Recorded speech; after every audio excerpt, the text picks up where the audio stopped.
এক জীবনে সবার কাছে ভালো হতে পারবে না, চেষ্টাও করো না কখনো সবার কাছে ভালো হওয়ার জন্য, কারণ সবার কাছে ভালো হতেই হবে এমন মাথার দিব্যি কেউ তোমায় দেয়নি। আর তুমি বেঁচে আছো তোমার নিজস্বতায়। সেখানে তোমায় কে ভাবলো, কে খারাপ ভাবলো, তাতে কিচ্ছু এসে যায় না। দিন শেষে নিজের জন্য নিজেকেই থাকতে হয়, অন্য কেউ তোমার জন্য থাকে না, থাকেনি কখনো, আর থাকবেও না। কারো কাছে তুমি ভালো, ভীষণ ভালো, আবার সেই তুমি কারোর কাছে খুব খারাপ, জঘন্য একজন মানুষ। সেটা কেমন করে হয়?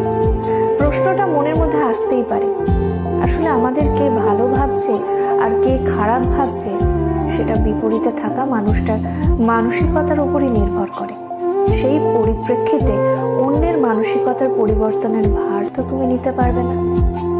তাই তোমায় কে কি ভাবলো এই নিয়ে ভাবনা চিন্তাটা একটু দূরেই রাখো। খেয়াল করে দেখলেই বুঝতে পারবে তোমার কথা বলার ধরনে তোমায় কেউ বলবে বাহ বেশ মিষ্টি ভাষী, আবার কেউ বলবে কি ন্যাকারে বাবা।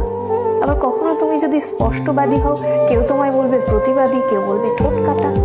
আসলে পুরোটাই যে ভাবছে তার উপরই নির্ভর করে।